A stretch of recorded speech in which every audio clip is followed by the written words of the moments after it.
Graça e paz. Queria agradecer ao pastor Joel por essa oportunidade, porque eu sei que ao lado dele tem pessoas competentes, oficiais da casa do Senhor. E eu me perguntei, por que eu? Porque eu fujo do protocolo, o irmão Ruslan não é o previsto. Mas o Senhor vai palestrando no meu coração, porque a obra é dele, ele faz do jeito que ele quer. Então, se aprove ao Senhor eu estar aqui nessa manhã, que eu possa ser boca profética, que eu possa trazer a palavra com excelência. Embora os irmãos possam pensar, está acontecendo alguma coisa, está passando mal? O que foi aquilo ali? Pelo contrário, minha vida está show bola, top! O apóstolo Paulo, ele diz assim, as coisas espirituais, elas se discernem no campo espiritual. Aquele que não é o espiritual não consegue discernir. Vou melhorar. Aquilo ali é graça. Eu não tenho motivo nenhum. Eu não tenho problema nenhum, teoricamente, que possa fazer eu chorar. Não tem nenhum fator externo. É graça. Graça, vou repetir, as coisas espirituais se discernem no campo espiritual. E de ninguém ela é discernida. Só quem é espiritual entende as coisas espirituais. Eu estou bem. Minha família está bem. Está tudo bem. Eu não estou passando mal. Então, abra vossas Bíblias em nome de Jesus, em Mateus capítulo 13. Mateus capítulo 13.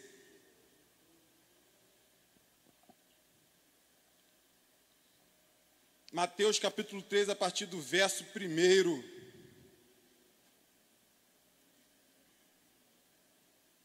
Mateus 13, verso de número 1.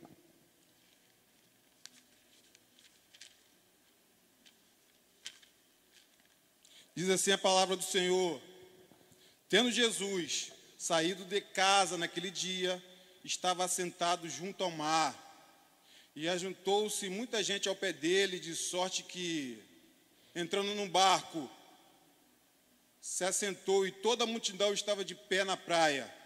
E falou-lhe de muitas coisas por parábolas, dizendo: eis que o semeador saiu a semear, e quando semeava, uma parte da semente caiu ao pé do caminho, e vieram as aves e comeram-na, e a outra parte caiu em pedregais, onde não havia terra bastante. Logo nasceu, porque não tinha terra funda, mas vindo o sol, queimou-se e secou-se, porque não tinha raiz. E a outra caiu entre os espinhos cresceram e sufocaram-na. E a outra caiu em boa terra e deu fruto, e uma 100, e outra 60, e outra 30. Eu vou tentar ilustrar aqui, fazer uma síntese. Jesus está narrando uma parábola. E essa parábola que Jesus está narrando, ele tem dois propósitos. A gente vai ver o propósito dela aqui no verso 11. Que os discípulos não entendiam. Ele diz assim no verso 11, respondendo disse: porque a vós é dada a conhecer os mistérios do reino dos céus, mas a eles nada é dado. Então o propósito aqui é ele trazer o mistério do reino dos céus, aquilo que é misterioso, desconhecido, para trazer aquilo que é conhecido. Ele está trazendo algo que é misterioso e trazendo aquilo, simplificando com parábolas. Ele está falando aqui que a semente é a palavra e o terreno é o nosso coração. Então ele está pegando aquilo que é misterioso e está tentando simplificar. Por quê? Porque Jesus ele é didático, ele é simples, não tem muita enrolação, ele é categórico.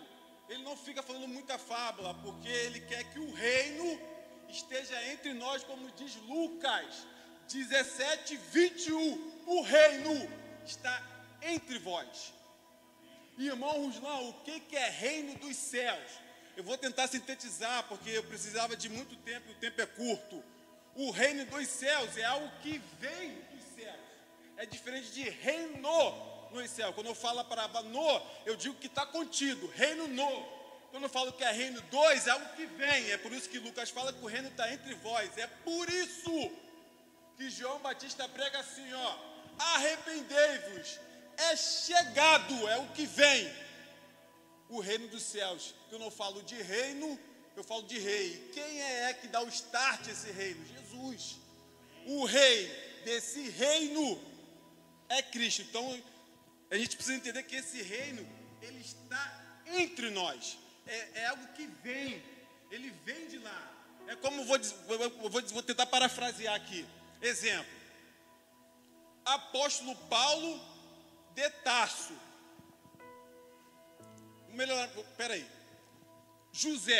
José da onde? Do Egito, porque o seu ministério foi no Egito. Então eu digo que José, ele provém do Egito.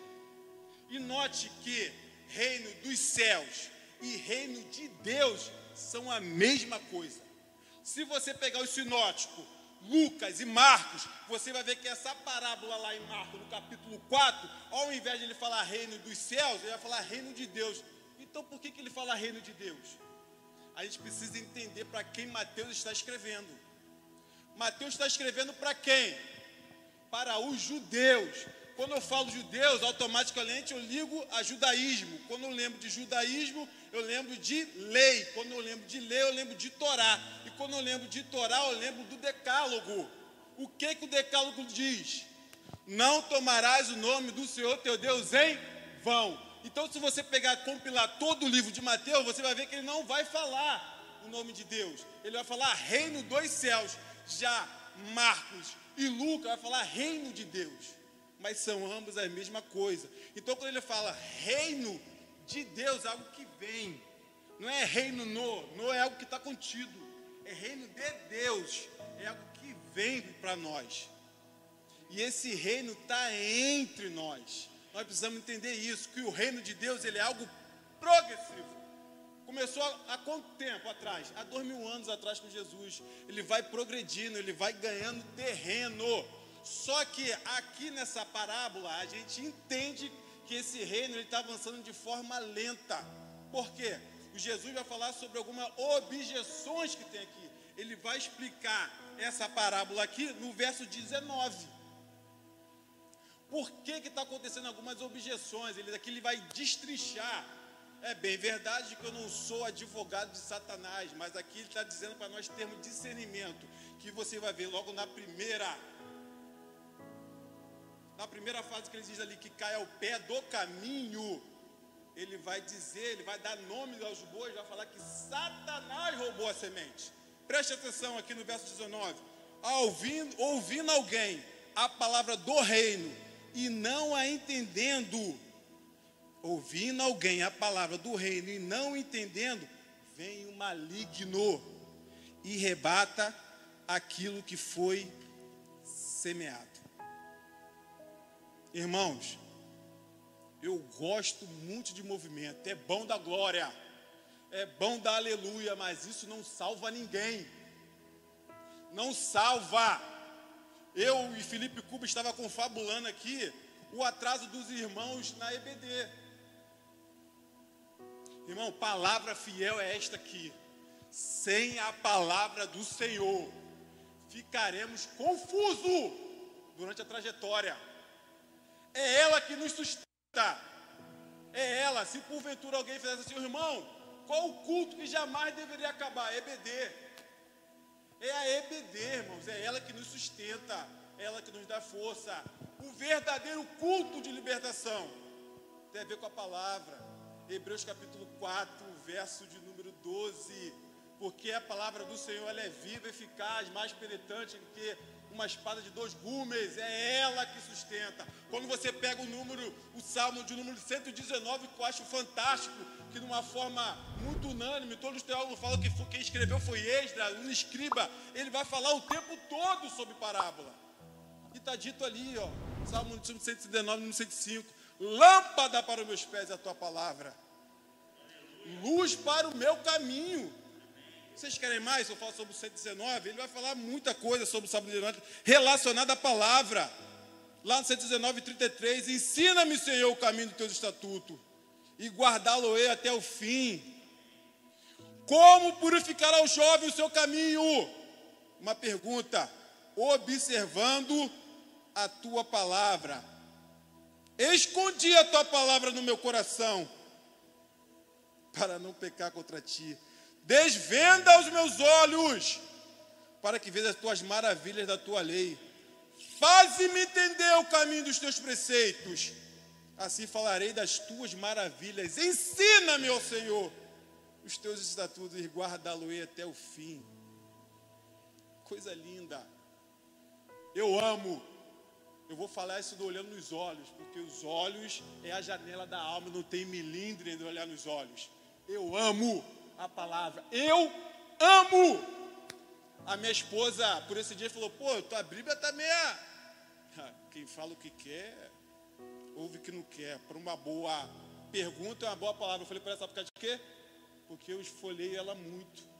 Por isso que ela está assim. Eu tenho outra Bíblia lá de Jerusalém. Quando eu chegar no patamar do Cuba, virar seminarista, aí eu começo a ler, porque é um grau mais acima. Mas ame a palavra, é ela que conduz aos pastos verdejantes. E depois ele vai para o versículo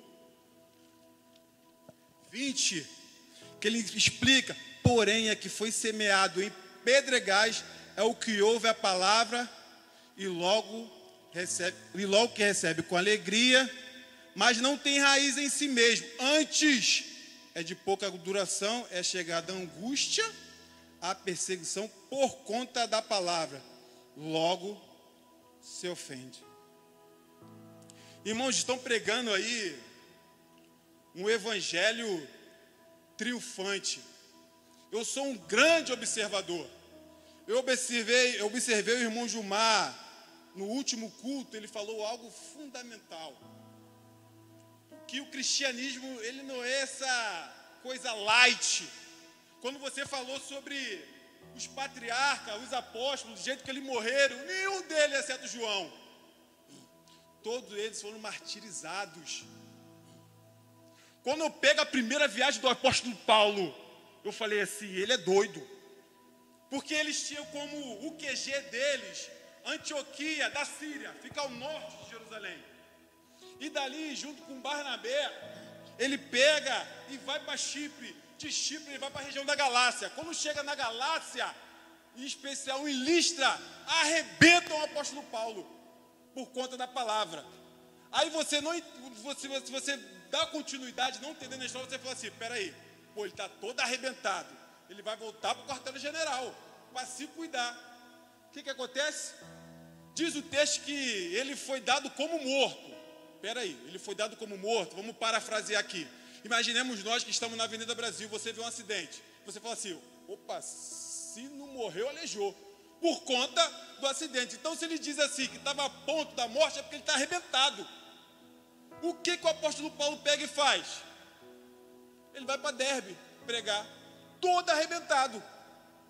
Aí não, pô, tá bom, concluiu o percurso, dali ele vai voltar para o QG, na Antioquia da Síria. Não, ele retorna. Eu falei assim, tu é doido. O povo está querendo te matar, você está retornando. É porque ele quer saber como é que está aquilo que ele fundou. Aí eu volto a responsabilidade para nós, irmãos. Às vezes um negocinho de nada a gente reclama. A gente, sabe, a gente é bom em dar desculpa. É bom, é bom, é bom, é bom. Eu aprendi uma coisa no quartel, que uma coisa é ser o que é compreensível, outra coisa é o que é justificável. Compreensível.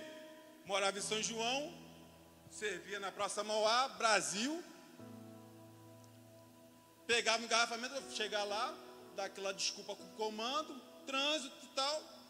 Cheguei atrasado, fui no comando, contei a historinha do engarrafamento. Ele virou para mim e falou assim: compreendo, muito bom, é verdade, trânsito, mas não é justificável. Acorda cedo e chega aqui no horário. Ah, que eu tenho que fazer. Chega cedo, não tem desculpa. Pode ser até compreensível. Ah, eu tenho filho, eu tenho que fazer comida, mas não deu. Mas não é justificável. Justificável é aquilo que você não tem como conseguir fazer. Exemplo, estou no hospital, estou trabalhando, isso é justificável. Agora, outro tipo de coisa é mimimi, irmãos. Então, o que diz lá em Hebreus, capítulo 2, verso de número 4, como escaparemos nós, preste atenção, como escaparemos nós se não atentarmos para uma grande salvação? E a salvação, ela começa na palavra, não é louvor, não é outro tipo de coisa, é palavra, é a palavra que contém as verdades do reino. Eu peço que os irmãos entendam isso em nome de Jesus. E depois ele vai lá para o capítulo 22, ele vai explicar aquilo que caiu entre os espinhos, que diz assim: e o que foi semeado entre os espinhos é o que ouve a palavra, mas os cuidados deste mundo e a sedução das riquezas sufocam a palavra. Cuidado deste mundo. Aí eu preciso trazer um outro versículo paralelo a esse. Mateus 6,33. O que diz lá? Buscai primeiro. Que é isso? Prioridade. Buscai primeiro o reino de Deus ou o reino dos céus, que aprendemos que é a mesma coisa, para que as demais coisas vos serão acrescentadas. Prioridade. O que você está priorizando? Priorizar, né, quando tem um pouquinho de tempo. Ah, vamos no culto. Tenho tempo, tá legal, tô light. Prioridade é renunciar. Por mais que seja um pouco bobeira, digamos assim, eu amo futebol. E para eu abandonar o futebol por causa da ABD porque eu amo, mas aí a palavra me confronta. Como é que eu vou dizer glória, aleluia? Vou dizer que eu sou cristão, que eu sou lavado, remido, e não gosto da palavra? A conta não fecha, meu filho. A conta não fecha. Falamos aqui na EBD. Tudo aquilo que eu prego, eu tenho que praticar, porque as duas coisas, irmãos, ó, teoria, prática, elas andam de mão dada, não tem como separar, porque se eu separar, eu sou hipócrita. E me parece que tem um grupo na Bíblia que é chamada de hipócrita. Palavra dura, né? Raça de víboras, sepulcro caiado. Quem são esses? Os fariseus. Era bom em teoria, bom, mas na hora de praticar,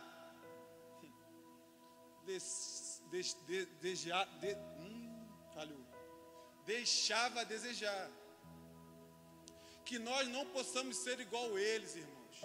Que nós possamos ser imitadores de Cristo. E aqui no verso 23, ele vai falar aquela que caiu em boa terra. Mas o que foi semeado em boa terra é o que ouve. Preste atenção. É a que ouve e compreende. Quando ela ouve e compreende, dá fruto. Um produz 100, outro 60, outro 30. Se eu ouço, compreendo, automaticamente eu dou fruto, não tem como. É o texto que diz: eu ouvi, compreendi. Porque se eu não compreender, o que acontece? Satanás faz o quê? Ele rouba. Satanás, ele rouba. Mas se você ver os dois anteriores, não tem nada a ver com Satanás. São as coisas da vida. Então, a gente tem que ter discernimento para a gente entender com qual armadura a gente vai enfrentar o inimigo. Quando na primeira ali que ele fala sobre que Satanás ele rouba a semente, eu preciso levar em conta Efésios capítulo 6. O que diz lá? A armadura de Deus. O apóstolo Paulo está fazendo uma alusão à armadura espiritual. Capacete, para blindar o quê? A mente, meu filho. Couraça, o peito, porque daqui para cá é um pulo.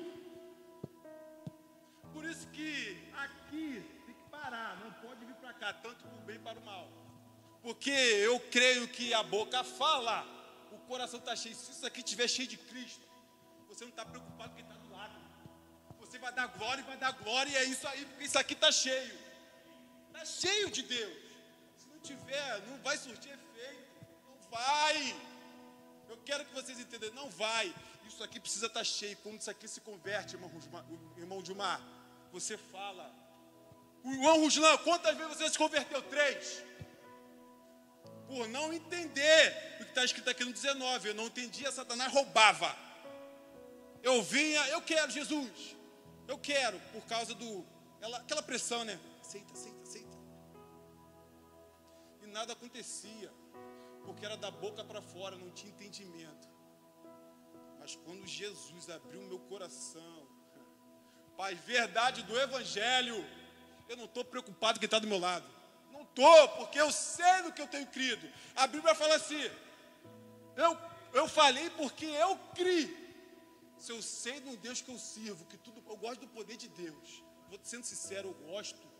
Eu gosto com a tradução que fala assim, que Deus cura, Deus salva, Deus regenera, porque eu vim de lá.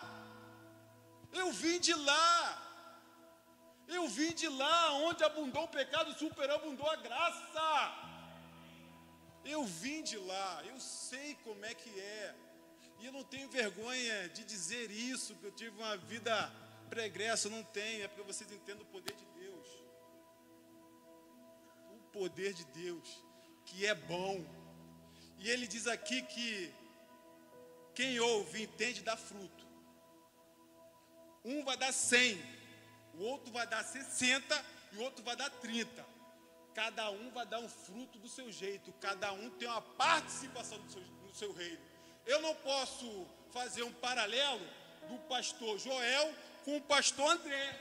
Não, cada um vai dar o seu fruto. Você vai dar 100, ele vai dar. O importante é dar, porque Jesus diz: aquele que está em mim e eu nele, esse dará muitos frutos. O importante é dar fruto, não se importa com a quantidade, tem que dar.